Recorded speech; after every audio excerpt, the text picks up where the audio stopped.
Haleluya.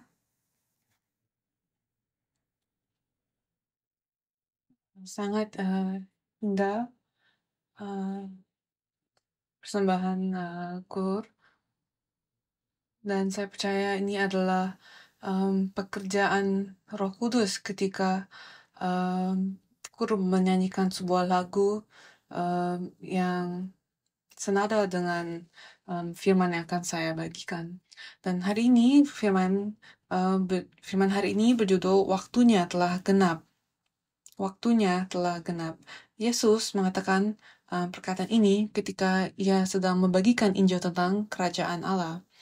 Dan hari ini ketika dia mengatakan waktunya telah genap, kata waktu yang digunakan di sini adalah kairos dalam bahasa Yunani, dan kairos adalah kata Yunani yang um, uh, ada beberapa kata-kata Yunani untuk menjelaskan waktu, dan salah satunya adalah kairos yang berarti waktu, yang berarti momen di dalam sejarah penebusan, di mana umat tertentukannya Allah dan kehendaknya menjadi satu.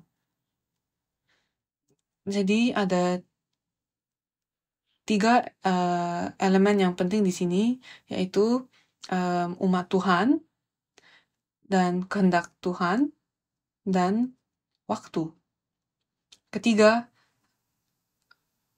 elemen ini harus bersatu untuk membentuk kairos, dan Yesus berkata bahwa sekarang adalah kairos karena Yesus adalah ketiga itu menjadi satu. Ia adalah umat, ia adalah kehendak, dan ia adalah waktu, dan itulah yang dia sampaikan. Jadi ketika dia mengatakan waktunya telah genap, itu berarti Yesus telah datang. Dan saya berdoa agar bagi setiap kami waktunya telah genap. Apakah apakah Yesus telah datang kepadamu? Jadi bagaimana kita dapat tahu ketika waktu telah waktunya telah digenapi? Sebagai contoh, kapan akan terdengar suara tepukan tangan? 5 menit kemudian atau 5 detik kemudian akan ada suara tepukan ketika kedua telapak tangan saya bersatu, kan? Jadi kita tidak dapat memprediksikan kapan suara itu terdengar dengan melihat jam, tapi dengan melihat tangan, ya kan? Jadi waktu kairos juga tidak diprediksi dengan melihat waktu fisik seperti tahun dan bulan, tetapi kita dapat mengetahui waktu kairos dengan melihat dengan dekat apa yang sedang Tuhan lakukan dan dengan mengerti kehendak Tuhan. Jadi ketika dia berkata waktunya telah digenapi, waktunya telah genap, yang Yesus lakukan adalah ia masuk ke rumah ibadat dan ia mulai mengajar. Firman disampaikan, firman diberikan, firman datang. Jadi coba saya tanyakan sekali lagi, apakah waktunya sudah digenapi bagimu? Yang berarti, apakah kalian telah menerima firman? Apakah firman telah disampaikan kepada kalian? Jika firman itu sudah diberitakan kepada saya, apakah saya bereaksi terhadap firman itu? Apa respon saya terhadap firman itu? Dan saya percaya kalian semua hadir di sini karena firman telah berbicara kepada kalian, dan ini adalah reaksi kalian untuk hadir di sini hari ini. Apa yang terjadi kepada kehidupanmu ketika Yesus datang kepada kehidupanmu? Jadi coba kita lihat,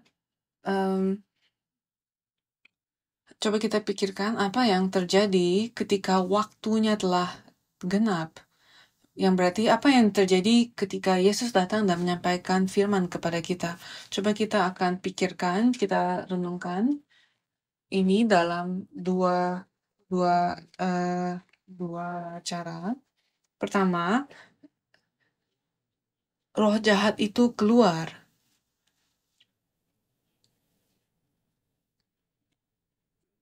Dalam uh,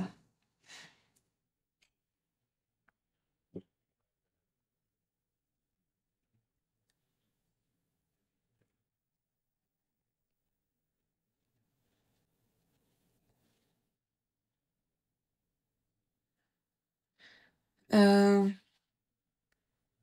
dalam versi Alkitab lain, kata roh jahat itu dapat menjadi hantu, tetapi apa yang dimaksud dengan roh jahat itu? Jadi, pengertian roh jahat yang dibicarakan Alkitab dan apa yang dipikirkan oleh banyak orang sangat berbeda. Iblis dalam bahasa Ibrani adalah Satan, yang berarti musuh atau lawan, yang berarti orang yang berdiri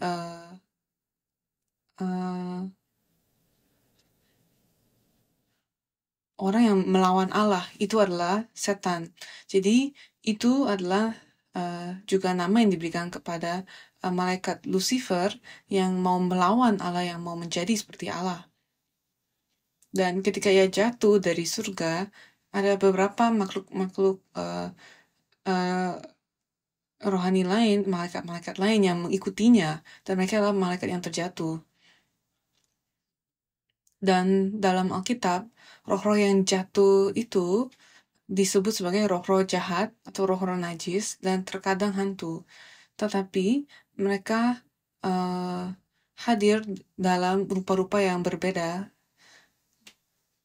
dan rupa mereka tidak seperti yang kita temukan di dalam film horor, tetapi tujuan utama mereka adalah untuk melawan Allah dan membuat orang-orang tidak percaya kepada Allah.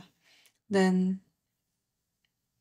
dalam kepercayaan yang shamanistik, yang adalah pengertian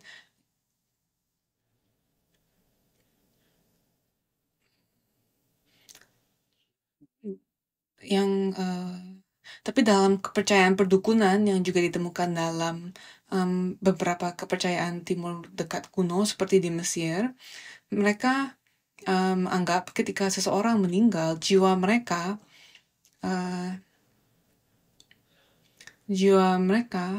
dapat ke surga atau ke neraka, tetapi terkadang beberapa jiwa-jiwa itu terjebak di bumi dan mereka berkeliaran untuk menyelesaikan urusannya yang belum selesai. Dan itu adalah pengertian duniawi dari hantu. Tapi ini tidak alkitabiah. Roh-roh jahat datang dalam rupa yang dapat memasuki pikiran orang-orang yang sesuai dengan kelemahan-kelemahan mereka.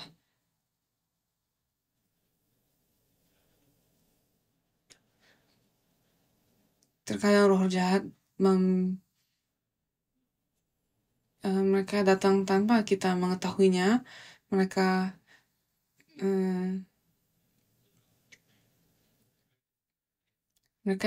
tidak roh-roh jahat ini tidak selalu jelas tampaknya. Kadang-kadang mereka diam, tapi mereka di antara kami. Dan roh-roh jahat ini ketika Yesus datang, ketika firman diberitakan, ini seperti terang di dalam kegelapan. Roh-roh jahat ini yang bersembunyi di dalam pikiran kami tiba-tiba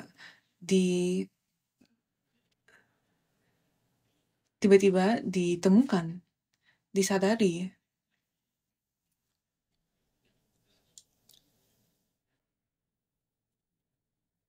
Dan kita tidak dapat melihatnya dengan mata fisik kita.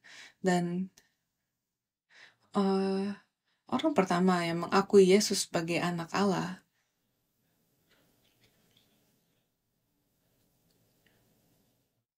adalah Yohanes Pembaptis. Itu karena Roh Kudus membukakan matanya supaya dia dapat mengenal Yesus sebagai anak Allah. Kemudian orang kedua yang mengakui dan menyadari Yesus sebagai anak Allah adalah roh jahat dalam perikop hari ini. Jadi kita tahu bahwa roh jahat tahu kapan ada firman Tuhan dan roh Tuhan. Dan roh yang jahat tahu kapan kita memiliki roh Tuhan dan tidak.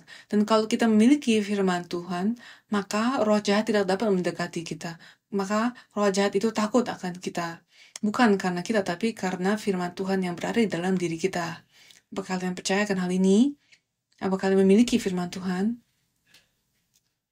Maka kita tidak perlu takut oleh hantu-hantu ini atau roh-roh jahat ini.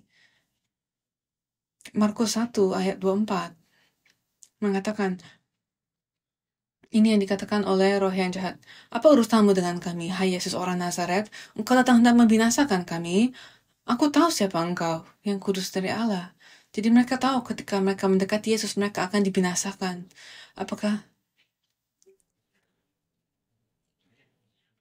roh jahat mengenali firman Tuhan?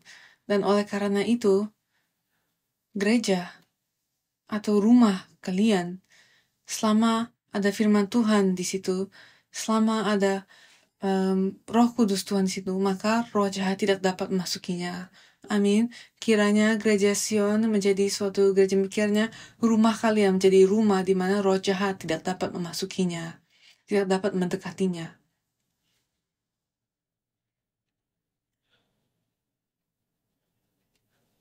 Dan melihat perikop hari ini, kita lihat lagi di Markus 1 ayat 21, dikatakan mereka tiba di Kapernaum. Dan Kapernaum itu berarti kota damai. Dan pada hari Sabat, Yesus segera masuk ke dalam rumah ibadat dan dia mengajarkan. Masalahnya adalah Kapernaum adalah tempat di mana terdapat banyak berhala dan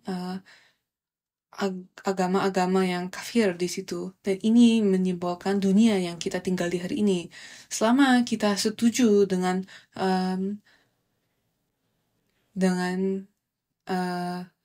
selama kalian setuju dengan pemikiran-pemikiran dan kepercayaan-kepercayaan duniawi ini, hal-hal menjadi diam kan?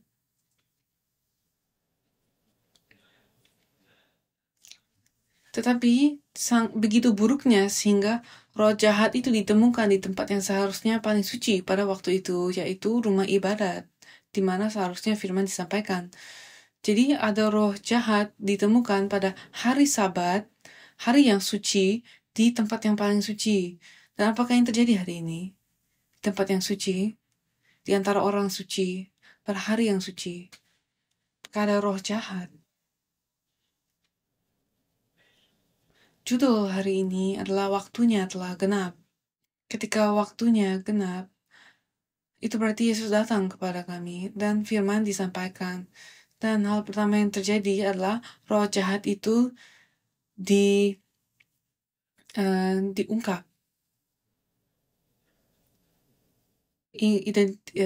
Identitas roh jahat itu kegelapannya diungkapkan. Ini yang terjadi ketika kita menerima firman Tuhan. Roh-roh jahat di dalam diri kita, di sekeliling kita, dimanapun dekat kita, mereka tidak menyukainya. Dan terkadang itu menjadi tampak melalui reaksi dan respon orang-orang. Itu dapat membuat orang tidak mau mendekati firman Tuhan. Itu membuat orang mau menjauh dari firman Tuhan.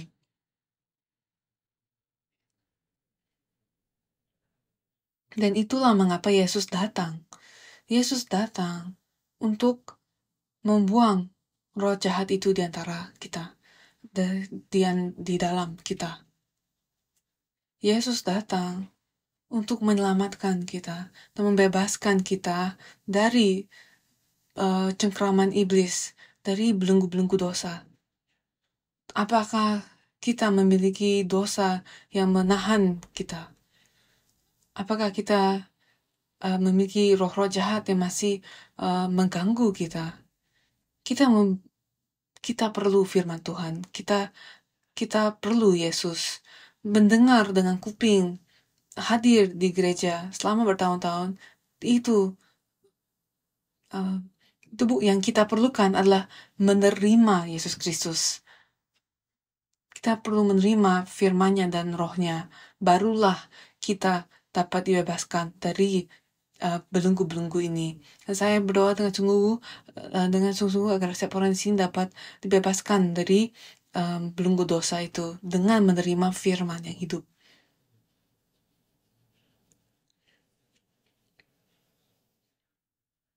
Tanda-tanda di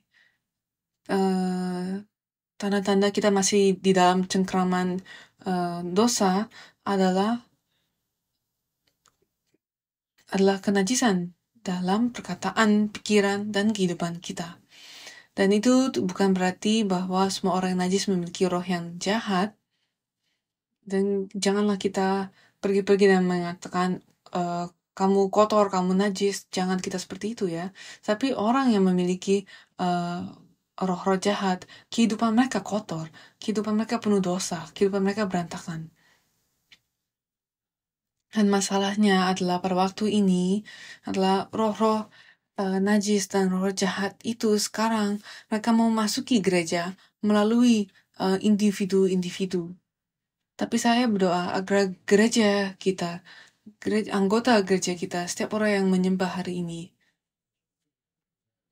kita memiliki kuasa firman Tuhan yang supaya roh-roh jahat ini tidak dapat mendekati kita. Kita lihat Markus 1 ayat 23, pada waktu itu di dalam rumah itu ada seseorang yang kerasukan roh jahat. Dan di situ dalam bahasa Inggris dikatakan seorang yang kerasukan roh jahat secara harfiah berarti seorang yang dikuasai roh jahat. Dan kata depannya yang digunakan dalam bahasa Yunani adalah en, yang berarti di dalam atau bersama. Tapi ini secara harfiah berarti di dalam. Jadi ayat ini berarti orang yang seorang yang ada di dalam roh jahat. Dan kita lihat di 1 Yohanes 3 ayat 8 mengatakan barang siapa yang tetap berbuat dosa berasal dari iblis. Sebab iblis berbuat dosa dari mulanya. Jadi itulah mengapa Yesus datang ke dunia ini untuk membebaskan kita dari iblis dan membawa kita keluar dari kehidupan dan perbudakan seperti itu. Yesus datang untuk meremukkan kepala ular itu supaya kita dapat dibebaskan. Dan kiranya kita hidup dengan kuasa darah Yesus di atas kayu salib. Dan kita harus pertama-tama percaya dan menerima firman Tuhan. Dan kita memiliki kuasa untuk menghancurkan roh jahat ini dan pengaruh iblis. Dan kita tidak perlu takut. Kita tidak perlu merasa terjebak. Kita tidak perlu memiliki kuasa yang khusus untuk membuang roh jahat. Bukan hanya beberapa orang yang memiliki kuasa untuk membuang roh jahat. Yang kita perlukan hanyalah firman Tuhan yang memasuki diri kita. Dan ketika kita menerima itu, tidak hanya melalui pikiran dan pengertian kita, tetapi melalui pertobatan dan ketaatan kita. Dan roh jahat tidak dapat diam di dalam kita ketika tidak dapat diam di mana firman itu diam. Dan pada akhirnya di masa akhir zaman, roh jahat ini bekerja melalui berbagai cara yang berbeda. Dan coba kita lihat beberapa ayat lain untuk dapat memahami siapa roh-roh jahat ini, siapa roh najis ini. Dan kita lihat di Wahyu 12 ayat 3, maka tampaklah suatu tanda yang lain di langit, dan lihatlah seekor naga merah padam yang besar, berkepala 7 dan bertanduk 10, dan di atas kepalanya ada 7 mahkota. Jadi, roh-roh jahat ini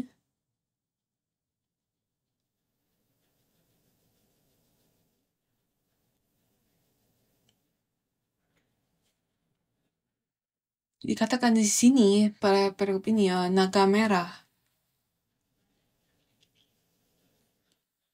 Akan ada waktunya di akhir zaman di mana naga merah ini akan menipu dan menyesatkan bahkan mereka yang percaya. Mereka akan dilayani, mereka akan dianggap sebagai raja, dan itulah mengapa mereka memiliki 7 mahkota di atas kepala mereka. Wahyu 12 ayat 4 mengatakan, dan ekornya menyeret sepertiga dari bintang-bintang di langit, dan jadi sepertiga dari orang-orang yang percaya akan dilemparkan ke atas bumi.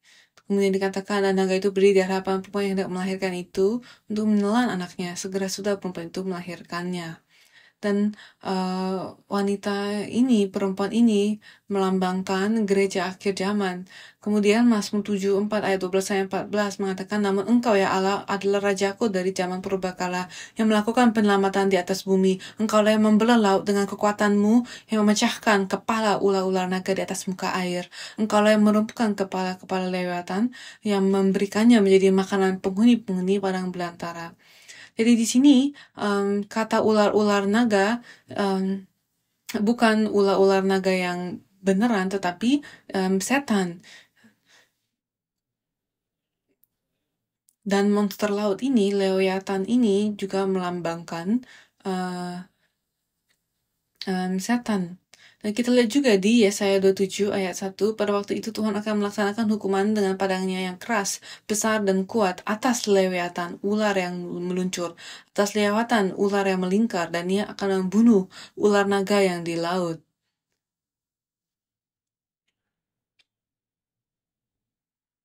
Jadi naga adalah seperti monster laut yang juga seperti ular yang adalah setan. Jadi ada berbagai nama setan. Ular, naga, lewatan. Yeremia 51 ayat 34 mengatakan, aku dimakan habis, dihamburkan oleh Nebukadnezar, Raja Babel. Diletakkan seperti mangkuk yang kosong, ia menelan aku seperti ular naga, ia memenuhi perutnya dengan pengananku yang enak-enak, ia membuangkan aku.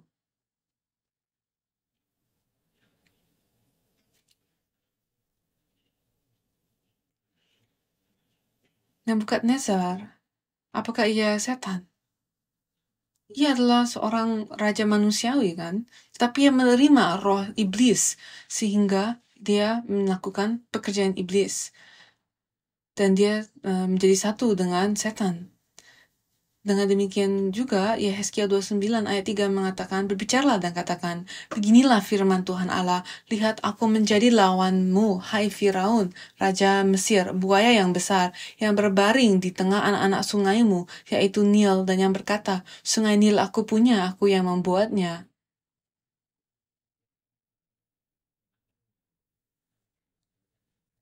Mereka yang menentang Tuhan, semuanya dikendalikan oleh roh iblis, dan Tuhan menyebutkannya sebagai naga, ular, monster. Dan mereka yang menerima roh-roh jahat ini, mereka menjadi satu dengan mereka. Dan maka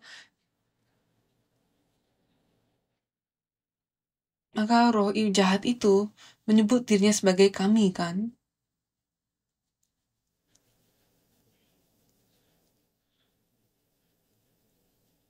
Dan mereka akan dimuliakan sebagai raja dunia ini. Apa kalian tahu apa rupa hantu itu?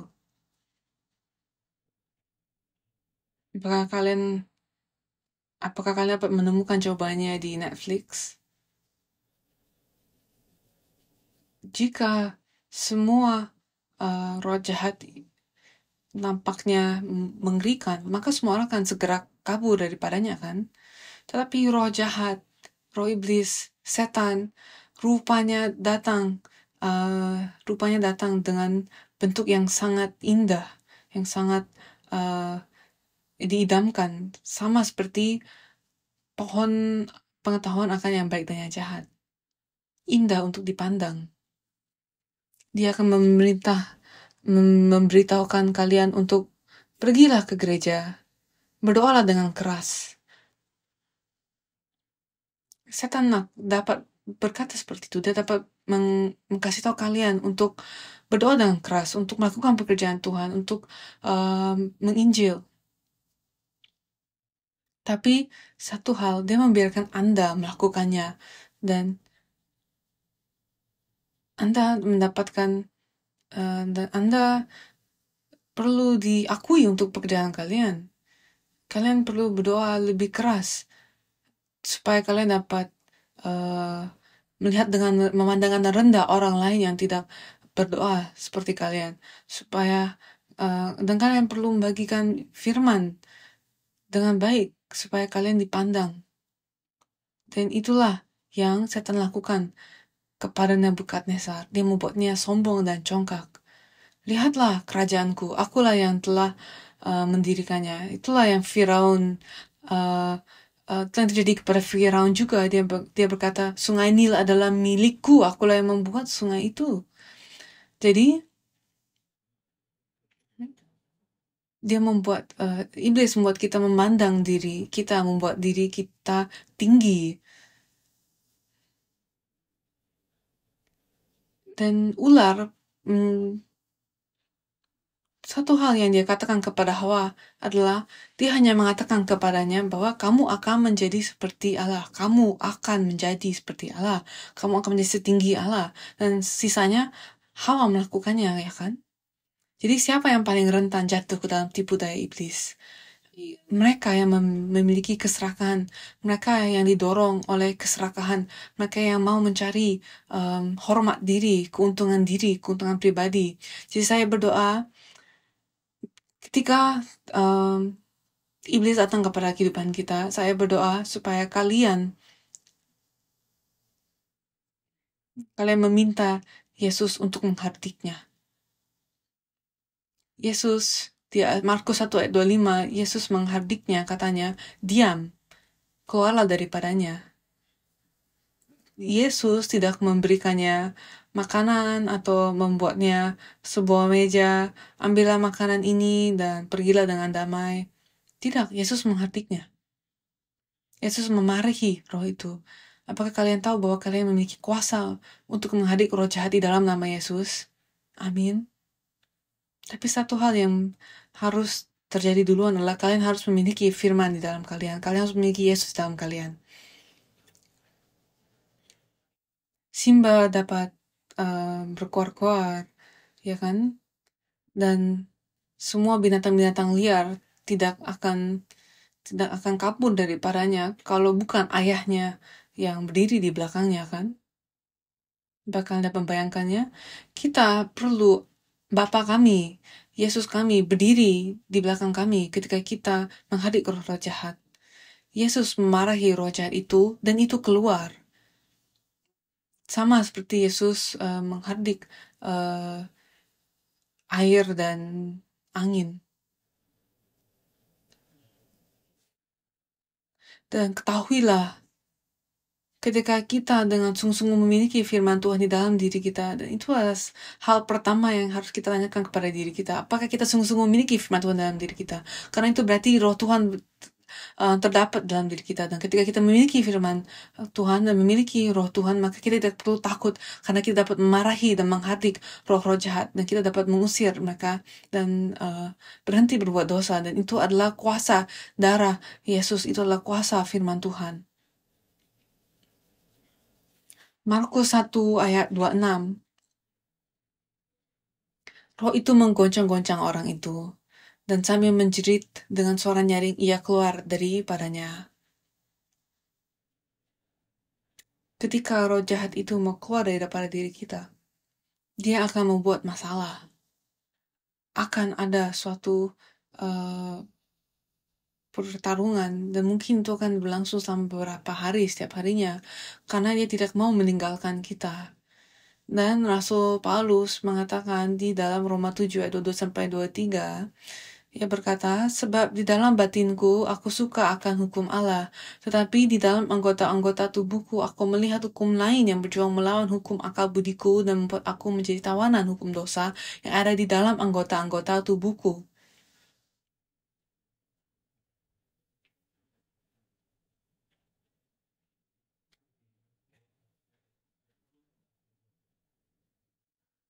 Jadi ada suatu pergumulan ketika roh-roh jahat itu diusir, tetapi saya berdoa agar firman Tuhan itu mendatangkan kemenangan bagi setiap kita. Markus 1 ayat 27 dikatakan, mereka semua takjub sehingga mereka memperbincangkannya. Katanya, apa ini? Suatu ajaran baru. Ia berkata-kata dengan kuasa, roh-roh jahat pun diperintahnya dan mereka taat kepadanya.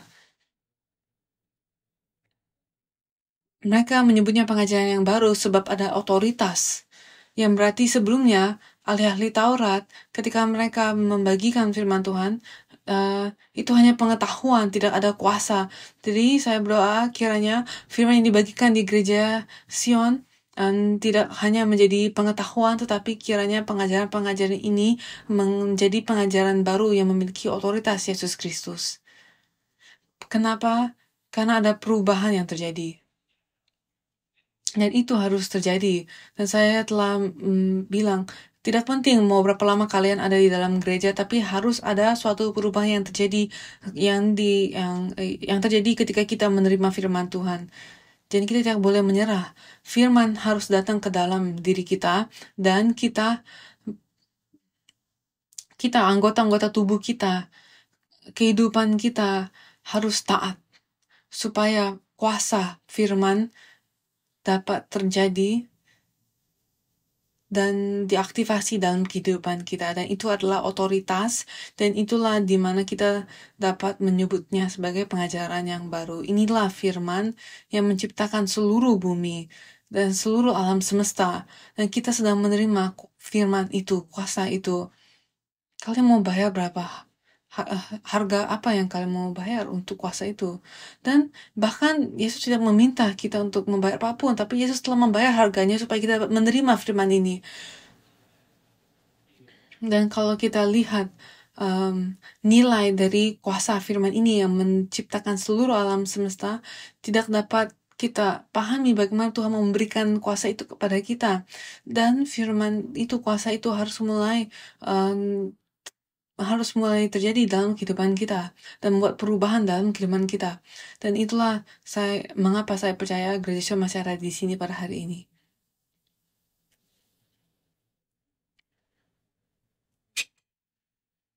Gereja ini akan terus berdiri karena kuasa firman Tuhan, bukan karena berbagai program gereja atau berbagai talenta dari anggota-anggota kita, tapi karena kuasa firman Tuhan.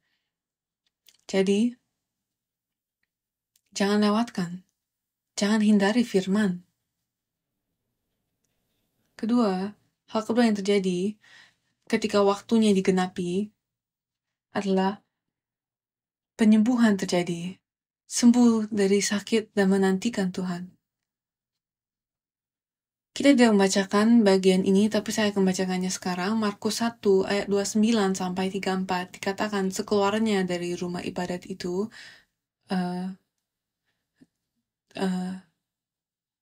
saya baca sampai 31 saja.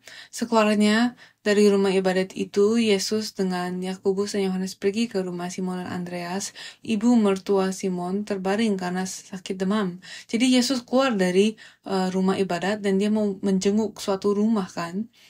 Hari ini sebelum kita meninggalkan gereja ini, saya berdoa dan marilah kita semua berdoa supaya setelah ibadah ini, Yesus datanglah ke rumah saya. Amin. Ibu mertua Simon terbaring karena sakit demam. Mereka segera memberitahukan keadaannya kepada Yesus. Ia pergi ke tempat perempuan itu dan sambil memegang tangannya, ia membangunkan dia, lalu lenyaplah demamnya. Kemudian perempuan itu melayani mereka. Masalah apa yang kita miliki di rumah hari ini? Yesus akan datang dan menjenguk. Amin. Mari kita minta supaya ia datang dan menjenguk rumah kita.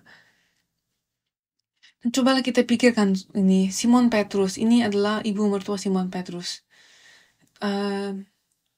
Ini adalah gaya tulisan Markus. Ia langsung memasuki poinnya tanpa memberikan banyak detail.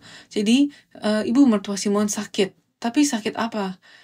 Biasanya di tempat-tempat lain dikasih tahu dia sakit apa. Tetapi Markus tidak melakukan itu. tidak diberitahukan sakit apa yang dia miliki.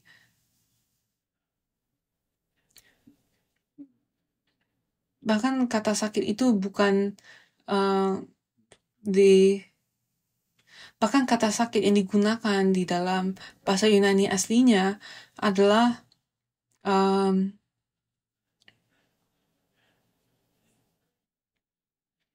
suatu kondisi.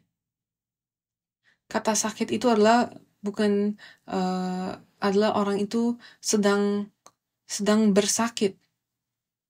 Yang berarti Markus sedang kasih tahu kepada kita bahwa dia sedang bersakit apa, itu tidak penyakitnya itu bukanlah yang penting, tetapi adalah yang penting di sini kita harus melihat mengapa dia sakit, apa yang terjadi ketika dia sakit, apa akibat dari penyakitnya.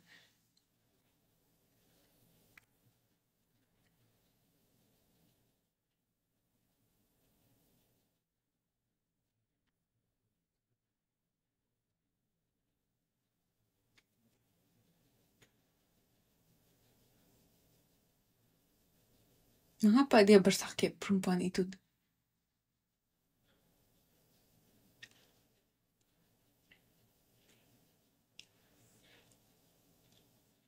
Apakah kalian para wanita-wanita di sini, coba kalian bayangkan jika putri kalian diambil oleh seseorang pria, kemudian ditinggalkan oleh pria itu karena pria itu mengikuti seorang lain, bagaimana perasaan kalian? Dan apa yang Markus katakan di sini adalah bahwa Yesus datang dan membangkitkan perempuan itu, dan hal pertama yang perempuan itu lakukan segera setelah ia disembuhkan adalah ia melayani mereka. Dia mulai melayani Yesus. Dan kita tidak tahu apakah dia adalah seorang percaya sebelumnya, tetapi sekarang ia melayani Yesus. Yang Markus mau katakan adalah sakitnya itu, demamnya itu membuatnya tidak dapat percaya kepada Yesus dan membuatnya tidak dapat melayani Yesus. Jadi penyakit di sini bukan hanya penyakit yang fisik, tetapi sakit itu dapat terjadi apapun di dalam kehidupan kita yang membuat kita tidak dapat melayani Tuhan dan mempercaya sesungguh-sungguh kepadanya. Apa sakit itu di dalam rumah kalian? Yesus akan datang dan membangkitkan kita supaya kita dapat melayaninya. Amin. Itulah penyakitnya. Ketika waktunya sudah genap, firman telah dikabarkan, roh-roh jahat itu dibuang dan kita disembuhkan dari sakit penyakit kita yang membuat kita tidak dapat datang kepada Tuhan, tidak dapat melayani Tuhan. Kiranya waktu ini dipenuhi, kiranya waktu ini digenapi di dalam kehidupan setiap kita. Sekarang kesimpulannya adalah segera, kata segera. Agar ini dapat terjadi, maka harus ada ketaatan yang segera. Dan saya telah menyebutkannya bahwa Injil Markus adalah Injil yang segera. Markus menggunakan kata segera ini sangat banyak di dalam Injilnya. Dengan segera mereka tiba di Kapernaum, dengan segera mereka kabar tentang dia tersebar di segala penjuru Galilea, dan segera Yesus memasuki rumah ibadah. Jadi kata segera ini sangat sering digunakan. Kita suka bilang, nanti saya mau selesai urusan saya ini, saya mau tunggu anak saya besar, saya mau tunggu ini, tunggu itu. Tapi saya berdoa supaya pekerjaan membuang roh jahat ini, pekerjaan penyembuhan ini terjadi di dalam diri kalian dengan segera. Dan itu berarti firman Tuhan memasuki diri kita dan kita dapat taat dengan segera. Amin. Allah Bapa yang di sorga, kami mengucap syukur kepadamu karena Kau telah mengirim Yesus Kristus firman Tuhan ke dalam diri kita. Tidak hanya 2000 tahun yang lalu, tetapi hari ini. Tidak di Israel, tetapi di sini. Engkau mengirim firman-Mu kepada kami di sini hari ini. Dan kami mengucap syukur kepadamu Bapa. Bantulah kami untuk menerima firman-Mu dengan segera. Dan kiranya kuasa firman-Mu diaktifasi dengan segera. Di dalam gereja ini, di dalam keluarga kami, dalam rumah kami, di dalam tubuh kami, dalam kehidupan kami. Dan Bapa, kami minta kepadamu hari ini supaya Engkau datang dan menjenguk rumah kami. Tolong selamatkanlah mereka yang belum percaya. Tolong sembuhkan mereka, pulihkan mereka, supaya mereka dapat melayanimu. Pulihkanlah kami, bebaskanlah kami dari semua roh-roh jahat dan semua dari pengaruh iblis, supaya kami dapat percaya sepenuhnya kepadamu, supaya kami dapat melayanimu dan mengikutimu, supaya kami dapat memperoleh kemenangan setiap hari dalam kehidupan kami. Terima kasih untuk berkat-Mu, kasih karunia-Mu, dalam nama Tuhan Yesus kami berdoa dan mengucap syukur. Amin.